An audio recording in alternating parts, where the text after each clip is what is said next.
ഓരോ കഥയും ഓരോ ജീവിതങ്ങളാണ്. ചില ജീവിതങ്ങൾ വിസ്മയങ്ങളുടേതാണ്. അത്തരത്തിൽ നമ്മെ വിസ്മയിപ്പിച്ച നിസ്വാർത്ഥനായ ഒരു രാജ്യസ്നേഹിയുടെ കഥയാണ് ഇന്ന്. രത്തൻ ടാറ്റ, നിസ്വാർത്ഥനായ രാജ്യസ്നേഹി, സത്യസന്ധതയും കാരുണ്യവും കൊണ്ട് ഇന്ത്യയെ കൈപിടിച്ചുയർത്തിയ മഹാൻ, മനുഷ്യ സ്നേഹത്തിന്റെ ഒളിമങ്ങാത്ത പ്രതീകം. 19-ാം നൂറ്റാണ്ടിൽ ഇറാനിൽ നിന്ന് ഇന്ത്യയിലേക്ക് കുടിയേറിയ പാഴ്സി കുടുംബം. 1937 ഡിസംബർ 28-ന് മുംബൈയിൽ ജനനം.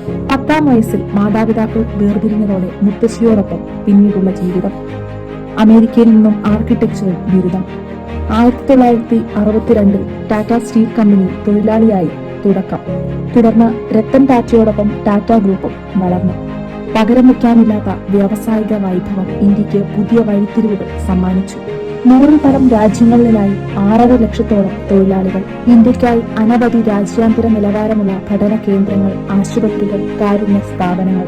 ടാറ്റ ഗ്ലോബൽ ടീ എന്ന ലോകത്തിലെ ഏറ്റവും വലിയ തേയില company, Tata chemicals, Tata Motors, Tata power എന്നിങ്ങനെ ഇന്ത്യയുടെ സ്വന്തം ബ്രാൻഡുകൾ. 1998-ൽ ആദ്യമായി പൂർണ്ണമായും ഇന്ത്യയിൽ നിർമ്മിച്ചുകൊണ്ട് ടാറ്റ ഇൻഡിക എന്ന കാർ പുറത്തിറക്കി. എന്നാൽ പ്രതീക്ഷകൾ കാറ്റി പറത്തി ഇൻഡിക പരാജയപ്പെട്ടു. അന്ന് ടാറ്റ സഹായം തേടിപ്പോയത് അമേരിക്കൻ കമ്പനിയായ ഫോർഡിൽ.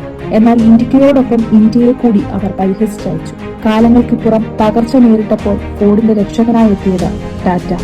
2008-ൽ ജാഗ്വാറും ലാൻഡ് റോവറും ഏറ്റെടുത്തുകൊണ്ട് മധുരമായി പ്രതികരിച്ചു. ഇന്ന് ഇന്ത്യയിൽ കടന്ന നിരവധി വീതികൾ കീഴടക്കിയിരിക്കുന്നു ഈ വാഹനങ്ങൾ. 2009-ൽ നാനോ എന്ന കുഞ്ഞൻ കാർ നിർമ്മിച്ചുകൊണ്ട് ലോകത്തെ തന്നെ ടാറ്റ അമ്പരപ്പിച്ചു. ഓരോ ഇന്ത്യൻ പൗരനും കാർ എന്നത് രത്തൻ ടാറ്റയുടെ സ്വപ്നമായിരുന്നു. 1 ലക്ഷം രൂപയുടെ കാർ സാധാരണക്കാരുടെ മോഹങ്ങൾ സഫലമാക്കി. രത്തൻ ടാറ്റയുടെ വരവോടെ ടാറ്റ ഗ്രൂപ്പ് 50 മടങ്ങ് ലാഭം കണ്ടു.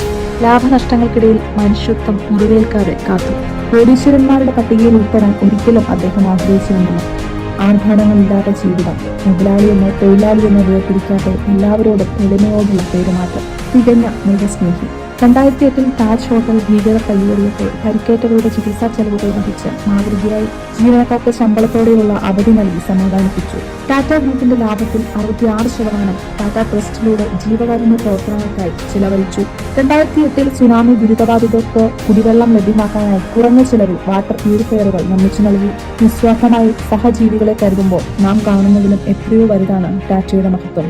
വ്യക്തിപരമായ വളർച്ചയ്ക്കുമപ്പുറം ഇന്ത്യയുടെ വളർച്ച സ്വപ്നം കണ്ട ഒരേയൊരു വ്യക്തി. തികച്ചും ഇന്ത്യക്കും ജനങ്ങൾക്കും വേണ്ടിയുള്ള നിസ്വാർത്ഥ പ്രവർത്തനങ്ങൾ. ഇന്ത്യ കണ്ട ഏറ്റവും നിസ്വാർത്ഥനായ വ്യവസായി. രാജ്യം പത്മഭൂഷണം പത്മവിഭൂഷണം നൽകി ആദരിച്ചു. രത്തൻ ടാറ്റ അനുഭവങ്ങൾ കൊണ്ട് പകർന്നു വന്ന പാഠങ്ങൾ ഒരുപാട് വലുതാണ്. തന്റെ രാജ്യത്തെ വില കുറച്ചു കണ്ടവർക്ക് നേട്ടങ്ങൾ കൊണ്ട് സൗമ്യമായി അദ്ദേഹം മറുപടി നൽകി. രാഷ്ട്ര സേവനത്തിന്റെ പുതിയ മാനങ്ങൾ കാട്ടിത്തന്ന ഇന്ത്യയുടെ സ്വന്തം ടാറ്റ.